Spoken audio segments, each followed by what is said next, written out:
Rama kitchen வீடியோக்குள்ள அனைவரையும் வரவேற்கிறேன். வாங்க இப்போ வீடியோக்குள்ள போகலாம். பொதி எப்படி செய்யப்படுறதுன்னு பார்க்கலாம். பாருங்க, இதுக்கு மிளகா எடுத்து வச்சுருக்கேன், கருவேப்பிலை, பெருங்காயம், நெடக்கடலை, உளுந்தம்பருப்பு, அரிசி புழுங்கரிசி எடுத்து வச்சுருக்கிறேன். அப்புறம் வந்து துவரம்பருப்பு, கடலைப்பருப்பு, கொஞ்சம் பொட்டுக்கடலை, மல்லி. இப்போ இது எல்லாத்தையும் வறுக்கணும். வறுக்கும்போது வறுத்துட்டு உங்களுக்கு நான் வீடியோவில் காமிக்கிறேன்.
வந்து தட்டில் கொட்டி வச்சிடலாங்க.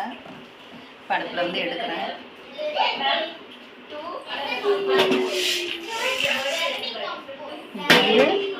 நல்ல ஒரு கிளறிட்டுக்கலாம். எல்லாத்தையும் 10 நிமிஷம் இந்த சூடு பூரா போகட்டுங்க. சூடோடு போடக்கூடாது மிக்சியில். இப்போ வந்து தேவையான அளவு உப்பு போட்டுடுறேன்.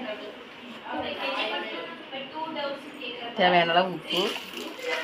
10 நிமிஷம் ஆனோடனே இந்த சூடெல்லாம் ஆறின பிறகு மிக்சியில் போடும்போது உங்களுக்கு வீடியோ காமிக்கிறேன். இல்லை சார் தான், அதனால் 2 தடவை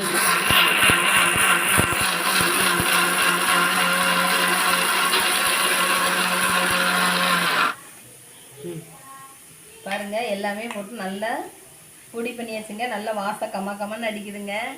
இதே மாதிரி நீங்களும் உங்கள் வீட்டில் ட்ரை பண்ணி பாருங்கள். ட்ரை பண்ணி பார்த்துட்டு நல்லா டேஸ்ட்டாக இருந்துச்சுன்னா எனக்கு லைக் பண்ணுங்கள், ஷேர் பண்ணுங்கள், கமெண்ட் பண்ணுங்கள். பெல் பட்டானை கிளிக் பண்ணி விடுங்க. ஃப்ரெண்ட்ஸ்க்கெல்லாம் ஷேர் பண்ணி விடுங்க. இப்போ வந்து இதை வந்து சூடாக சோறு போட்டு நல்லெண்ணெய் ஊற்றி சாப்பிட்லாங்க. தோசைக்கு சாப்பிட்லாம், ஊத்தாப்பத்துக்கு தொட்டுக்கலாம், இட்லிக்கு சாப்பிட்டுக்கலாம். நல்ல டேஸ்ட்.